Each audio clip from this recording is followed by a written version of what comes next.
Hello and welcome to this week's Quick Thought, which we're going to deviate a little bit. Last week we had an incredible roundtable experience at Aristocrat Motors.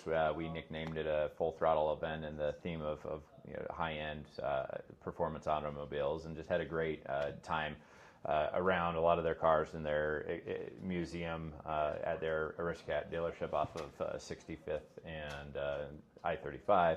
But the point of this is to have a recap of what we went through. It was a really engaging conversation in general. So we're going to go through some of the major points. Alec was a great voice in amongst the crowd, coming back and forth as I was moderating the discussion. So what we'll start with is one of the biggest points was we went through the split economy. So Alec, we'd mentioned a K-shaped economy. Can you go a little bit into what this recovery is looking like, what that means?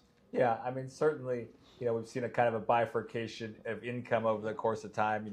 There certainly seems to be a smaller percentage of the population that owns the majority of the assets, and most of the appreciation, right? In an inflationary world, the appreciation comes in assets, so that has higher values, higher wealth for those people that own assets. Unfortunately, people that don't own assets, are more negatively impacted by inflation. Obviously, we've seen the cost of everything kind of increasing. First with COVID, and now obviously with what's going on with energy, we're seeing some of that come back again. So it does seem like the upper echelons of wealth and income are certainly benefiting more than some of the lower areas. But also I think there's something like 80% of the spending or something like that is coming from those upper echelons. So just because there's an impact, at the lower levels, certainly not good for those people, but it doesn't necessarily mean we're about to see some steep drop in consumer spending. And the consumer still really does drive the economy here domestically. So the problem is that there's definitely some income inequality and asset inequality that we're seeing, and that these are problems that need to be solved. The economic engine, though, is being pushed forward by high-income earners and a concentration of wealth. It makes it hard to justify that we're going to go into a deep recession. One of the pieces that we dove into was housing. There was, the concern of housing and debt and student loan delinquency, because you see some really steep increases in like student loans, for instance, and defaults.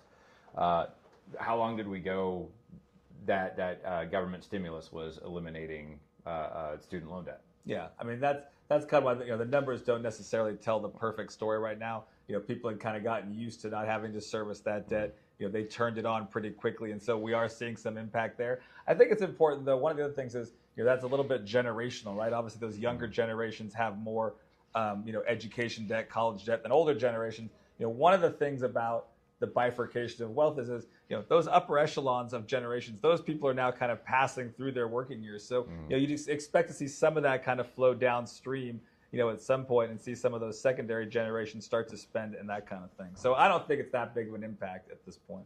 Yeah, and again, it comes to the behavior is not changing among those who are earning the income, and so that spending continues. And we've gotten into a few times that there is a demographic shift. There's a lot of money in home equity, in money markets, checking, savings that is not providing economic activity. And as that is as that is passed down generationally, that's a lot of spending that again is likely to stimulate a lot of spending. Yeah.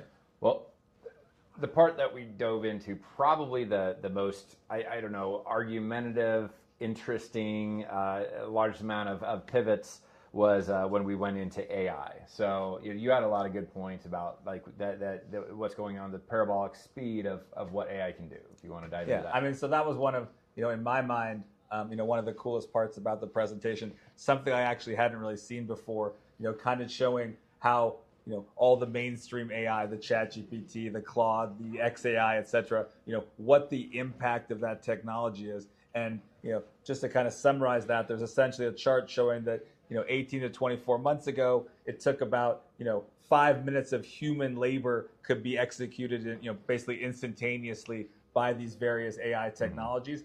Today, that number is more like 60 minutes, 70 minutes, something like that, of actual, human labor that can be done instantaneously. And if you think about extrapolating that across industries, across companies, across geographies, et cetera. Just think about what the impact of that could be from a margin perspective and from a profitability perspective of some of the biggest companies out there. And just last week there was something, Oracle had kind of been under some pressure because people were concerned about their increases in debt in order to build out some of this AI.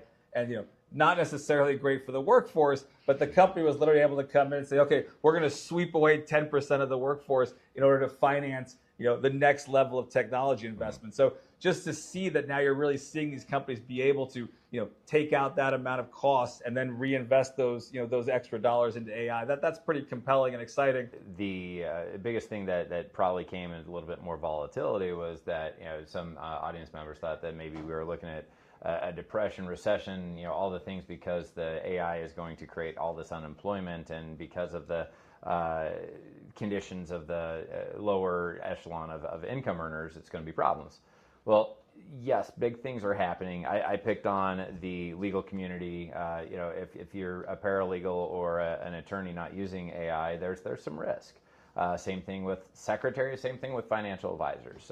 If you're a knowledge for profit professional and your work can be done by an AI agent, you need to be leveraging this technology.